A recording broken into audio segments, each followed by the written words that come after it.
Welcome back to the show. You're still watching GH Today here on GH1 television. Now, let's do some financial literacy, shall we? I've been told that the month of April is Financial Literacy Month. And a great way to start the Financial Literacy Month will be to get some education on financial literacy. And I've been joined in the studio by Peter Kwadwo Asare Nyarko.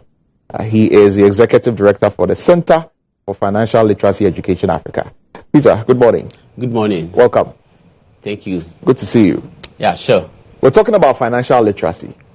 What is, when we say someone is, financially literate, or when we talk about financial literacy, what are we talking about? Great. So financial literacy is one ability to use knowledge, a set of information, principles, attitude and behavior to manage one's financial resources now and in the future.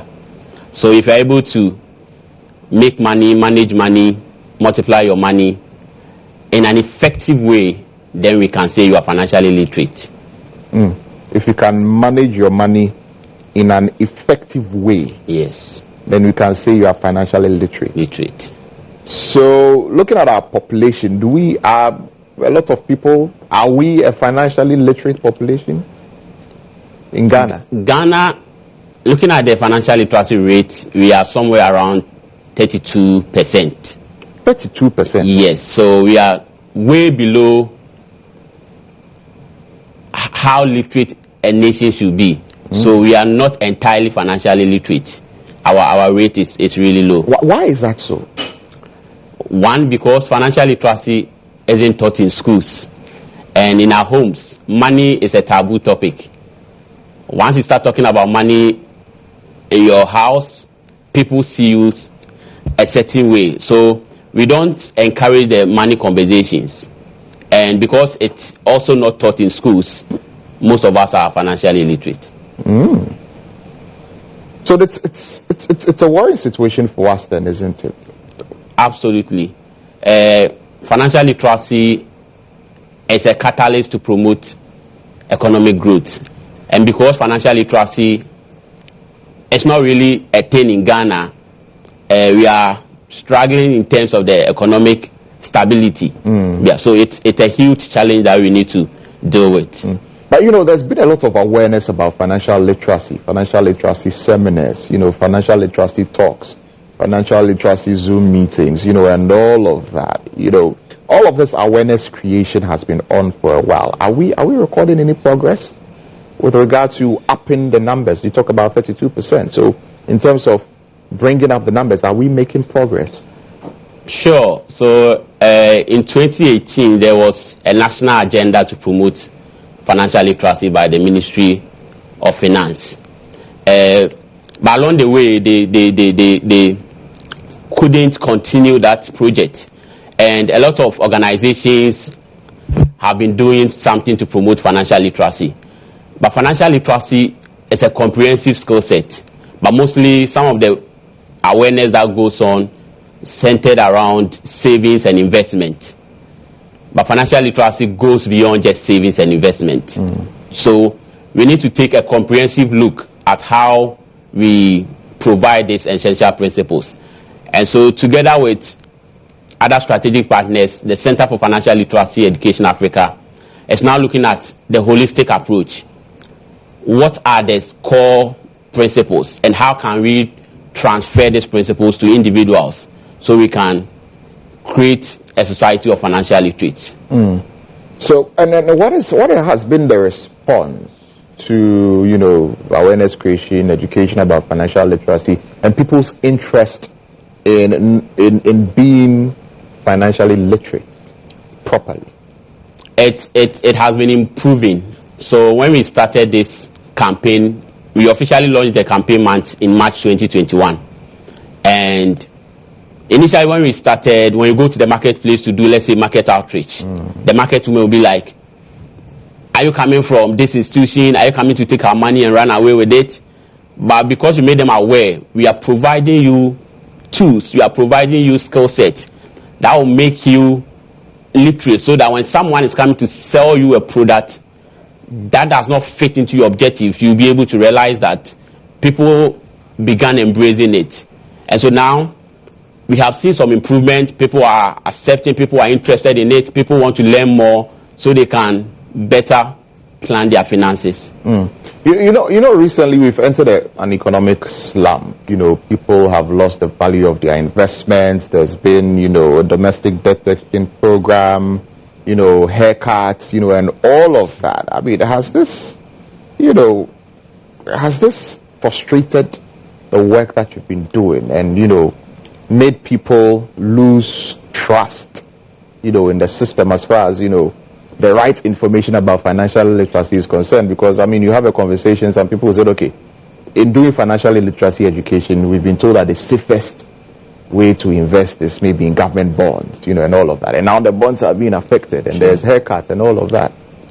So I always say, before you even do an investment, you need to have an investment strategy or a plan. So one thing I've realized is most people go into investment because their friend or someone is telling them to do that investment. And so with financial literacy, you have the core skill set. And so before you even do an investment, there are a set of principles that you need to know. Things about how you want your investment to make you money. And so if you are looking for, let's say, cash, or you are looking for a short-term investment, then you need to invest in liquid assets. If you are looking for growth, that means you need to invest in long-term assets. Need to invest in real estate, things that can grow your investment over time. But because we do not understand these principles, we just put our money into any form of investment and we are expecting to earn huge returns. And with risks, investment comes with risks. But you need to know how you can manage those risks.